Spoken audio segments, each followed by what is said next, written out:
Bank city of Ramallah is naming its streets as part of a regeneration scheme started 2 years ago to mark its 100th anniversary. But some of the titles are causing controversy after being named after people involved in planning suicide bombings. And as Palestinian reports, it's being seen by some as a sign of growing extremism. In Palestinian Ramallah, they're naming their streets to celebrate the city's 100th birthday. This is a human right for the citizens to know where they are. Imagine navigating your way around here with no street signs to help. Well, until 2 years ago, that was the case. In Ramallah, there were no numbers for the houses and no names for the streets. But now Yasser Arafat gets a street, as does a neighborhood that used to exist in Arab Jaffa in the 1930s. The neighborhood's long since disappeared. And this street, a call for Palestinian refugees to return to Israel. The criteria are simple: Palestinian heroes, places and ideas supported by the people. We don't differentiate between Public Front or Fatah or Hamas. If anything, the opposite. Members of both groups are glorified, which might surprise those who think Palestine's most modern city would shy away from praising Hamas stalwarts.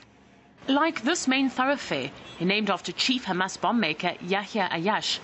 Dubbed the Engineer, for 3 years he was the most wanted man by Israel for his part in suicide bombings that killed 90 Israelis, until he himself was eliminated. Anyone who is killed by the Israelis, even by car accident, is considered a murder. And this martyr was killed by the Israeli Internal Security Service after they tricked a friend of his into giving him a cell phone that was booby-trapped.